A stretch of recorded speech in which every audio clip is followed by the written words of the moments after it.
Hello बच्चों, this is Shubha Singh and आज मैं लेके आई हूँ क्लास 7 का 9 चैप्टर रेस्पिरेशन। तो इसमें हम लोग डिस्कस करेंगे कि रेस्पिरेशन प्लांट्स और एनिमल्स में किस तरीके से होता है, क्यों होता है।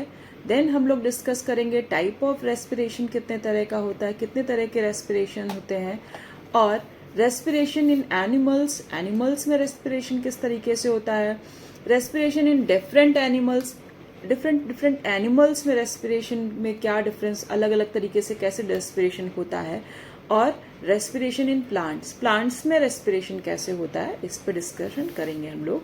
तो सबसे पहले अगर बात करें कि रेस्पिरेशन होता ही क्यों है, क्यों हम रेस्पिरेशन करते हैं, तो जनरली अगर आप आंसर करें तो यही कहेंगे कि हम एयर इनहेल करते हैं, ऑक्सीजन इनहेल करते हैं और कार्बन डाइऑक्साइड रिलीज करते हैं।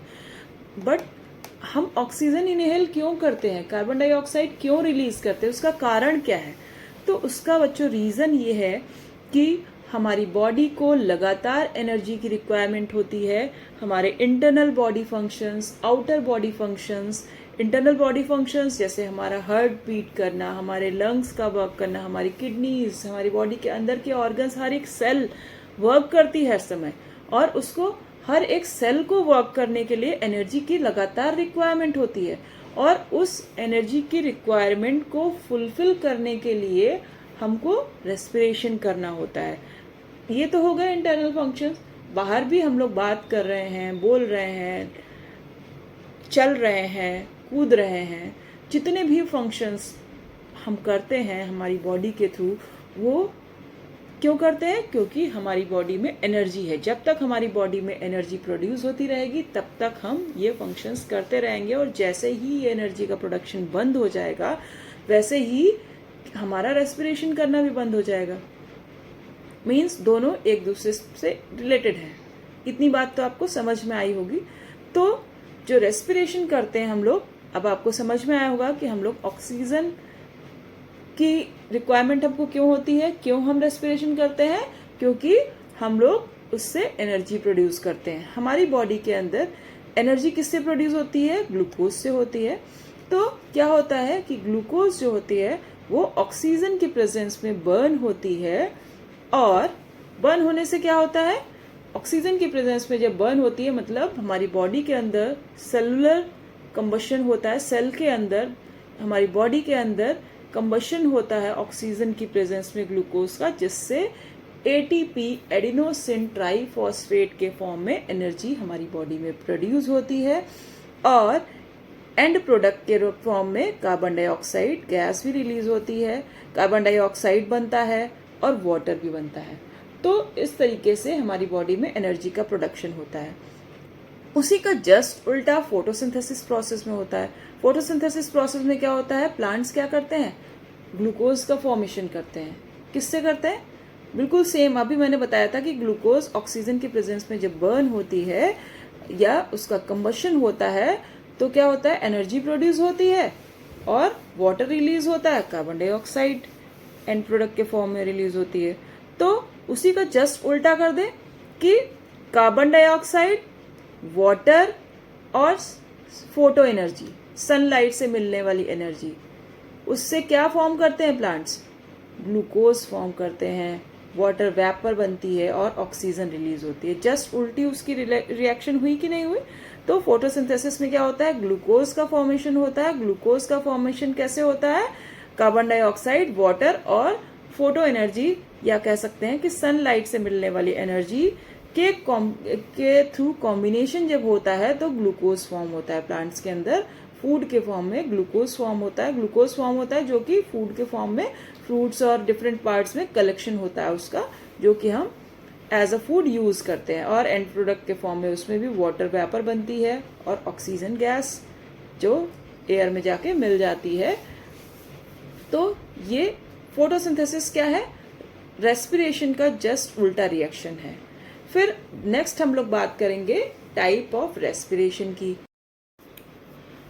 तो टाइप ऑफ रेस्पिरेशन, अभी तो एक जनरल रेस्पिरेशन की हम लोगों ने बात करी कि ऑक्सीजन की प्रेजेंस में ग्लूकोज जब बर्न होता है या उसका स्लो कंबशन होता है तो carbon dioxide gas, water vapour और एनर्जी का प्रोडक्शन होता है, एनर्जी प्रोड्यूस होती है। तो इस तरह का जो रेस्पिरेशन होता है, नॉर्मल रेस्पिरेशन जो ऑक्सीजन की प्रेजेंस में होता है, वो कहलाता है aerobic respiration. Respiration which takes place in the presence of air using oxygen for the oxidation of food, that is called aerobic respiration. मतलब एयर की प्रेजेंस में, या कह सकते हैं ऑक्सीजन की प्रेजेंस में जो रेस्पिरेशन होता है वो क्या कहलाता है? एरोबिक रेस्पिरेशन कहलाता है। तो इसको आप अपनी लैंग्वेज में भी इसको जो है डिफाइन कर सकते हैं। देन हम लोग बात करेंगे एनारोबिक रेस्पिरेशन। अब एरोबिक रेस्पिरेशन तो आप समझ ही गए हैं कि फूड ऑक्सीजन जब आपस में क्या होगा, फूड ऑक्सीजन की प्रेजेंस में इसका स्लो कंबशन होगा तो कार्बन डाइऑक्साइड गैस रिलीज होगी, वाटर वेपर और एनर्जी प्रोड्यूस होगी। देन आते हैं हम लोग एनारोबिक रेस्पिरेशन। एनारोबिक रेस्पिरेशन मतलब कि यहाँ पे एयर की एब्सेंस में रेस्पिरेशन होता है। एयर की एब्सेंस में रेस्पिरेशन होता है। Respiration which takes place in the absence of air without the use of oxygen, that is called anaerobic respiration. Anaerobic respiration में क्या होता है कि एनर्जी प्रोड्यूस होती है, लेकिन यहाँ पे जो ग्लूकोज का कंबशन होता है वो एयर की एब्सेंस में होता है।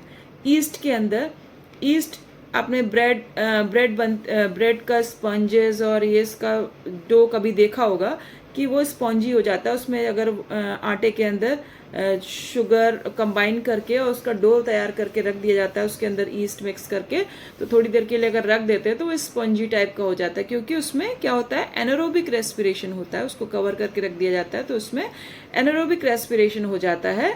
मतलब कि जो शुगर होती है वो एनारोबिक, उसके अंदर क्या होता है, ईस्ट बिना ऑक्सीजन के एब्सेंस में एनारोबिक रेस्पिरेशन करता है, जिससे क्या बनता है, इथाइल अल्कोहल बनता है, कार्बन डाइऑक्साइड गैस प्रोड्यूस होती है, जिसकी वजह से उसमें स्पॉन्जेस बन जाते हैं, बबल्स बन जाते हैं डो के अंदर, आटे के अंदर, और उसमें एनर्जी प्रोड्यूस होती है।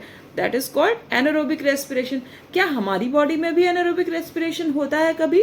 यस, हमारी बॉडी में भी कभी कभी एनारोबिक रेस्पिरेशन होता है। जब कभी एक्स्ट्रा अमाउंट में हमें एनर्जी की रिक्वायरमेंट होती है, जैसे हमें बहुत ज़्यादा रनिंग करनी है या हम बहुत ज़्यादा फिजिकल एक्टिविटी करते हैं, तो उस कंडीशन में क्या होता है कि हमारी बॉडी के अंदर ऑक्सीजन की जो रिक्वायरमेंट होती है वो फुलफिल नहीं हो पाती है। तो उस कंडीशन में हमारी मसल्स के अंदर एनारोबिक रेस्पिरेशन, मसल सेल्स के अंदर एनारोबिक रेस्पिरेशन हो जाता है, और वहाँ पे क्या बनता है, लैक्टिक एसिड बनता है और एनर्जी प्रोड्यूस होती है। तो वो जो लैक्टिक एसिड, आपने देखा होगा कि कभी कभी आप बहुत ज़्यादा रनिंग करते हैं या बहुत ज़्यादा एक्स्ट्रा वर्क हाथों से करते हैं तो आपके हाथों में पेन होने लगता है। आपके हाथों में या पैरों में नीचे की जो मसल्स होती है वहाँ पे आपको पेन फील होता है। तो क्यों पेन फील होता है? क्योंकि ये जो एनारोबिक रेस्पिरेशन, हमने एक्स्ट्रा जो फिजिकल एक्टिविटी करी है उसमें क्या होता है, एनारोबिक रेस्पिरेशन हो जाता है और लैक्टिक एसिड प्रोड्यूस होता है। और वो लैक्टिक एसिड क्या होता है, हमारी मसल्स के अंदर पिंच करता है। जब हम उस पर ऑयल से मसाज या वो हॉट वाटर से कुछ मसाज कर देते हैं तो उस कंडीशन में क्या होता है, वो लैक्टिक एसिड स्प्रेड हो जाता है और उसका जो पिंच करता है, हमारी बॉडी में पेन होता है, उससे हमको रिलीज मिल जाता है। तो हमारी बॉडी में भी कभी कभी जो है एनारोबिक रेस्पिरेशन होता है। एनिमल्स में रेस्पिरेशन 2 स्टेजेस में कंप्लीट होता है, ब्रीदिंग और सेलुलर रेस्पिरेशन। तो ब्रीदिंग प्रोसेस क्या होती है, एक्सचेंज ऑफ गैसेस। इसके अंदर क्या करते हैं, एनिमल्स ब्रीद इन करते हैं, एयर को नोज के थ्रू अपनी बॉडी के अंदर लेते हैं और उसमें लंग्स के थ्रू ऑक्सीजन को ले लिया जाता है और जो कार्बन डाइऑक्साइड है उसको एयर के अंदर रिलीज कर दिया जाता है और वो कार्बोनेटेड जो एयर होती है उसको हम एक्सलेशन प्रोसेस के थ्रू अपनी बॉडी से बाहर निकाल देते हैं, नोज के थ्रू। तो इस तरीके से ऑक्सीजन कैरी कर ली जाती है बॉडी के थ्रू और कार्बन डाइऑक्साइड को रिलीज कर दिया जाता है ब्रीदिंग प्रोसेस के अंदर। देन आती है next process, cellular respiration. Cellular respiration जो हमारी बॉडी की सिंगल यूनिट है सेल, उसके अंदर ये प्रोसेस होती है। प्लांट्स और एनिमल्स, माइक्रोब्स, सभी के अंदर ये सेलुलर रेस्पिरेशन होता है। और इसमें क्या होता है कि फूड के अंदर जो ग्लूकोज होता है वो ऑक्सीजन की प्रेजेंस में बर्न होता है, मीन्स उसका कंबशन होता है और कार्बन डाइऑक्साइड गैस प्रोड्यूस होती है, वाटर वेपर और एनर्जी का प्रोडक्शन होता है। तो ये होता है सेलुलर रेस्पिरेशन। ब्रीदिंग प्रोसेस में हम फ्रेश एयर को इनटेक करते हैं जिसको इनहेलेशन बोलते हैं, और या कह सकते हैं ऑक्सीजनेटेड एयर को हम लोग इनटेक करते हैं जिसको हम इनहेलेशन बोलते हैं, और कार्बोनेटेड एयर को हम एक्सहेल करते हैं, अपनी नोज से बाहर निकाल देते हैं, इसको हम एक्सहेलेशन बोलते हैं। तो इस प्रोसेस के अंदर बहुत सारे ऑर्गन्स इन्वॉल्व होते हैं। इन ऑर्गन्स को हम लोग डिस्कस करेंगे डायग्राम के थ्रू। तो सबसे पहले आता है नेजल कैविटी।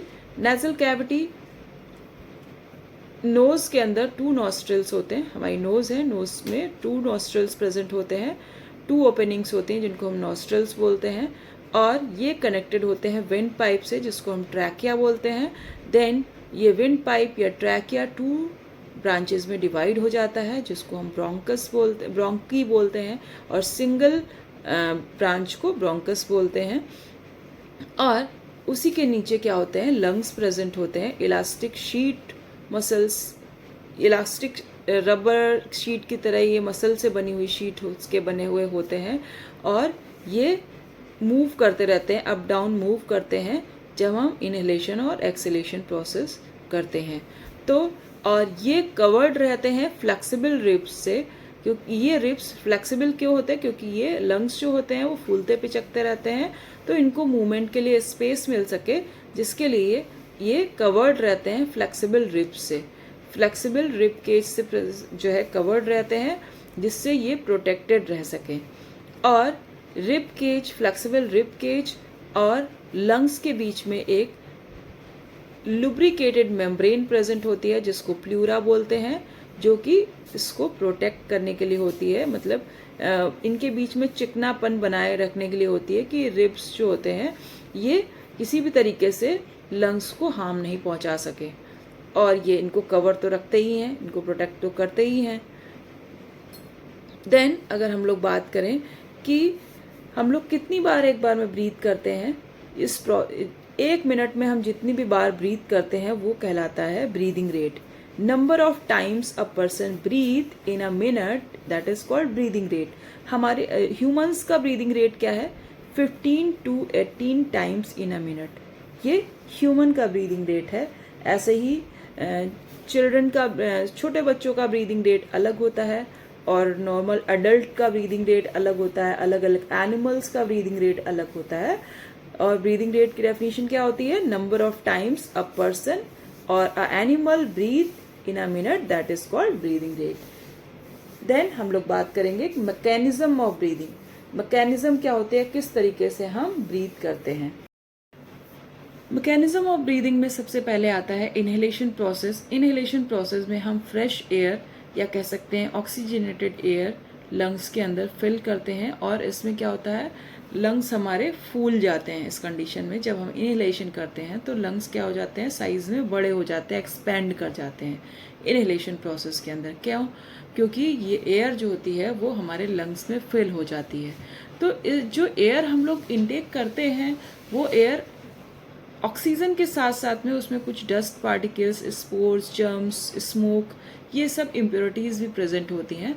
बट ये सारी इम्प्योरिटीज़ हमारे लंग्स में, हमारे ब्रोंकाइज तक ना पहुंच पाएँ, तो इसके लिए क्या होता है, हमारे नॉस्ट्रल्स के अंदर एक चिपचिपा पदार्थ जिसको म्यूकस बोलते हैं वो निकलता रहता है। मतलब जो हमारे नॉस्ट्रल्स होते हैं वो अंदर से चिपचिपे होते हैं, जहाँ पे म्यूकस निकलता रहता है, कुछ चिपचिपा पदार्थ निकलता रहता है, जो कि क्या करता है कि dust particles, smoke particles, germs को यहीं पे रोक देता है, ट्रैप कर लेता है, उसी म्यूकस के अंदर ट्रैप हो जाते हैं, और फ्रेश एयर हमारे ब्रोंकीज से होते हुए, ट्रैकिया ब्रोंकीज से होते हुए लंग्स में पहुंचती है, और उससे क्या होता है, लंग्स का साइज एक्सपैंड कर जाता है, एक्सपेंशन हो जाता है, और एल्वियोलाइज के थ्रू या कह सकते हैं एरियोल्स के थ्रू जो है एयर के अंदर से ऑक्सीजन को ले लिया जाता है, और कार्बन डाइऑक्साइड इस एयर के अंदर रिलीज कर दी जाती है, जो सेलुलर रेस्पिरेशन के अंदर एंड प्रोडक्ट के फॉर्म में बनी है। वो कार्बन डाइऑक्साइड जो होती है वो एयर के अंदर रिलीज कर दी जाती है, और ये कार्बोनेटेड एयर या कह सकते हैं कार्बन डाइऑक्साइड युक्त जो एयर होती है ये हमारी बॉडी से बाहर निकाल दी जाती है, नॉस्ट्रिल्स से बाहर निकाल दी जाती है। और जब ये कार्बन डाइऑक्साइड से भरी हुई जो एयर है वो जब हम बाहर निकालते हैं तो ये प्रोसेस कहलाती है एक्सहेलेशन। और जब हम एयर को बाहर निकालते हैं तो क्या होता है, हमारे लंग्स का साइज पिचक जाता है, छोटा हो जाता है। मीन्स जब हम इनहेलेशन करते हैं तो क्या होता है, हमारे लंग्स का साइज बढ़ जाता है, एक्सपेंड कर जाता है। और जब हम एक्सहेलेशन करते हैं तो हमारे लंग्स का साइज पिचक जाता है। तो ये इनहेलेशन और एक्सहेलेशन प्रोसेस है। अब हम आगे डिस्कस करेंगे कि किस तरीके से जो एरियोल्स हैं वो एयर को लेते हैं। ब्रोंकीज के अंदर प्रेजेंट ब्रांचेस में एल्वुलाइज प्रेजेंट होते हैं, और उन एल्वुलाइज के अंदर एक्सचेंज ऑफ गैसेस होता है। गैसेस का एक्सचेंज होता है मीन्स ऑक्सीजन ले ली जाती है, ब्लड के थ्रू जो है ऑक्सीजन को ले लिया जाता है, और ब्लड के थ्रू ही कार्बन डाइऑक्साइड को रिलीज कर दिया जाता है। आपको ये पल्मोनरी एल्वुलाई के अंदर बहुत सारी कैपिलरीज दिख रही होंगी, कुछ ब्लू कलर की दिख रही हैं, कुछ रेड कलर की दिख रही हैं। जो रेड कलर की दिख रही हैं वो क्या है, ऑक्सीजनेटेड ब्लड है उसके अंदर, और जो ब्लू कलर की दिख रही हैं उसमें हीमोग्लोबिन में कार्बन डाइऑक्साइड मिला हुआ है। जो कार्बन डाइऑक्साइड हीमोग्लोबिन में मिल जाता है तो वेन्स जो है ब्लू कलर की दिखने लगती हैं। आपने अपनी बॉडी में भी देखा होगा कि कुछ वेन्स आपकी ब्लू कलर की दिखती हैं, कुछ वेन्स आपकी रेड कलर की दिखती हैं। तो जो कैपिलरीज रेड कलर की दिखती है उसमें ऑक्सीजनेटेड ब्लड होता है, मीन्स हीमोग्लोबिन में ऑक्सीजन मिला हुआ होता है। और जो ब्लू कलर की दिखती है उसमें हीमोग्लोबिन के अंदर कार्बन डाइऑक्साइड मिला होता है। तो इन्हीं कैपिलरीज के थ्रू जो है जब कार्बन डाइऑक्साइड को लंग्स में रिलीज कर दिया जाता है तो लंग्स के अंदर जो एयर होती है उसमें कार्बन डाइऑक्साइड का कंसंट्रेशन बढ़ जाता है, और उसके बाद उसको बॉडी से बाहर निकाल दिया जाता है एक्सहेलेशन प्रोसेस के थ्रू। और उस कंडीशन में क्या होता है कि लंग्स जो होते हैं, जो फूले हुए थे, जो इनहेलेशन प्रोसेस में फूले हुए थे, अब वो नॉर्मल साइज में आ गए, या कह सकते हैं कि डिक्रीज इन साइज, वो साइज में डिक्रीज हो गए। जो जितना वो उन्होंने एक्सपेंशन किया था अब वो नॉर्मल साइज में आ गए। तो इस तरीके से इनहेलेशन और एक्सहेलेशन प्रोसेस के थ्रू गैसेस एक्सचेंज बॉडी के अंदर होता है। ये जो इनहेलेशन प्रोसेस में ऑक्सीजन को इनटेक किया जाता है ये ब्लड के थ्रू पूरी बॉडी में पहुंचाया जाता है हर एक सेल तक, और हर सेल में ऑक्सीडेशन प्रोसेस होती है। मीन्स ऑक्सीजन के प्रेजेंस में फूड जो होता है वो बर्न होता है, या कह सकते हैं कि उसका स्लो कंबशन होता है, और एनर्जी रिलीज होती है, और एंड प्रोडक्ट के फॉर्म में कार्बन डाइऑक्साइड रिलीज होती है, जिसके वजह से क्या होता है कि जो रेड ब्लड होता है वो ब्लू कलर के या कह सकते हैं कि ब्लूइश रेड कलर में टर्न हो जाता है, और ये फिर से वापस हार्ट से होते हुए लंग्स में भेज दिया जाता है। और फिर से क्या होता है, कार्बन डाइऑक्साइड एक्सहेलेशन प्रोसेस के थ्रू बॉडी से बाहर निकाल दी जाती है, और उस ब्लड के अंदर फिर से ऑक्सीजन को इनटेक कर लिया जाता है, और वो ऑक्सीजनेटेड ब्लड फिर से पूरी बॉडी के अंदर सर्कुलेट किया जाता है। इस तरीके से ये प्रोसेस लगातार चलती रहती है। इसी को हम कंप्लीट रेस्पिरेशन प्रोसेस बोलते हैं। मीन्स क्या कहेंगे कि हम इनहेलेशन करते हैं तो ऑक्सीजन हमारी बॉडी में फिल होता है, ऑक्सीजन लंग्स के थ्रू जो है ब्लड में पहुंचता है, और ऑक्सीजनेटेड ब्लड जो है वो पूरी बॉडी में रिलीज किया जाता है, पूरी बॉडी में ऑक्सीजन को ले जाने का या कह सकते हैं कैरी करने का काम करता है। और वो ऑक्सीजन पहुंचाने के बाद क्या होता है, सेलुलर रेस्पिरेशन होता है। हर एक सेल क्या होती है, एनर्जी का प्रोडक्शन करती है, तो एंड प्रोडक्ट के फॉर्म में कार्बन डाइऑक्साइड गैस रिलीज होती है, वो फिर से वापस आता है और हार्ट से होते हुए लंग्स में जाता है, और कार्बन डाइऑक्साइड जो है एक्सहेलेशन प्रोसेस के थ्रू बॉडी से बाहर निकाल दी जाती है, और फिर से उसमें ऑक्सीजन फिल कर दी जाती है, और ऑक्सीजनेटेड ब्लड फिर से पूरी बॉडी में सर्कुलेट किया जाता है। ये प्रोसेस लगातार चलती रहती है, और जब तक एनिमल की लाइफ है तब तक ये रेस्पिरेशन प्रोसेस लगातार चलता रहता है।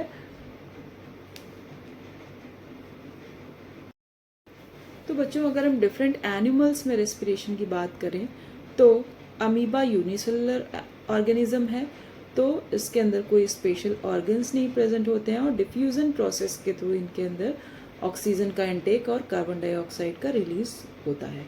फिर अगर अर्थवर्म की बात करें तो इनकी पूरी इंटायर स्किन जो है वो ब्रीथ करती है, मतलब इनकी स्किन से ब्लड कैपिलरीज जुड़ी हुई होती हैं और डायरेक्टली स्किन से ये ऑक्सीजन का इनटेक करते हैं और कार्बन डाइऑक्साइड को रिलीज कर देते हैं। देन अगर हम फिशेस की बात करें तो इनमें गिल स्लिट्स होते हैं, गिल्स प्रेजेंट होते हैं और जैसे हम लोग एयर के थ्रू ऑक्सीजन का इनटेक करते हैं और कार्बन डाइऑक्साइड रिलीज करते हैं, वैसे ही ये लगातार वाटर का इनटेक करते रहते हैं और वाटर को बाहर निकालते रहते हैं। जैसे हम हवा को बाहर निकालते हैं और अंदर लेते हैं, तो वैसे ही ये वाटर को इनटेक करते हैं और वाटर को बाहर निकालते हैं। तो इस प्रोसेस के थ्रू इनके बॉडी में भी एल्वुलाइज प्रेजेंट होते हैं, मतलब इनके गिल्स में एल्वुलाइज प्रेजेंट होते हैं जो कि वाटर में घुली हुई ऑक्सीजन को इनटेक कर लेते हैं और वाटर के अंदर कार्बन डाइऑक्साइड जो एंड प्रोडक्ट के फॉर्म में हमारी बॉडी की तरह बनी थी उसको ये रिलीज कर देते हैं और वाटर के थ्रू उसको बाहर निकाल दिया जाता है। तो ये प्रोसेस होता है फिशेस में रेस्पिरेशन का। देन फ्रॉग की अगर बात करें तो फ्रॉग में दोनों ही चीज़ें प्रेजेंट होती हैं। मीन्स जो फ्रॉग होते हैं वो नॉस्ट्रल्स और लंग्स के थ्रू भी जो है ब्रीदिंग करते हैं और मॉइस्ट स्किन के थ्रू भी जो है वो रेस्पिरेशन करते हैं। टैडपोल स्टेज में उनमें गिल्स भी प्रेजेंट होते हैं। मीन्स फ्रॉग जब टैडपोल स्टेज में होता है तो उसमें गिल्स प्रेजेंट होते हैं और जैसे जैसे वो अडल्ट होता है तो उसके अंदर वो गिल्स गायब हो जाते हैं, उसकी बॉडी से गायब हो जाते हैं। फिर अगर इंसेक्ट्स की बात करें तो इंसेक्ट्स में गैसेस एक्सचेंज करने के लिए ब्लड तो होता नहीं है, मीन्स हीमोग्लोबिन उनकी बॉडी में होता नहीं है, मतलब रेड ब्लड नहीं होता उनकी बॉडी में जो कि गैसेस एक्सचेंज कर सके, मतलब कि पूरी सारी सेल्स में ऑक्सीजन को सप्लाई कर सके। तो इनकी बॉडी में क्या होता है, पतली पतली ट्यूब्स प्रेजेंट होती हैं, पूरी ट्यूब्स का नेटवर्क प्रेजेंट होता है जिसको ट्रैकिया बोला जाता है और उससे बाहर की तरफ छोटे छोटे होल्स प्रेजेंट होते हैं। इंसेक्ट्स की बॉडी में ऊपर की तरफ छोटे छोटे होल्स प्रेजेंट होते हैं जिसको स्पाइरिकल्स बोलते हैं और ये स्पाइरिकल्स ट्रैकिया से कनेक्टेड रहते हैं, इस नेटवर्क से कनेक्टेड रहते हैं और इसी नेटवर्क के थ्रू क्या होता है, ऑक्सीजन को अंदर की तरफ सप्लाई किया जाता है। पूरी बॉडी के अंदर ऑक्सीजन सप्लाई की जाती है जिससे कि सेलुलर रेस्पिरेशन हो सके और कार्बन डाइऑक्साइड को बाहर निकाल दिया जाता है इन्हीं स्पाइरिकल्स के थ्रू। तो इस तरीके से इनमें गैसेस एक्सचेंज होता है और सेलुलर रेस्पिरेशन प्रोसेस इंसेक्ट्स में भी कंप्लीट होती है। This is all about the respiration in animals और प्लांट्स में रेस्पिरेशन के लिए हम लोग नेक्स्ट पार्ट में डिस्कस करेंगे। Good bye all of you.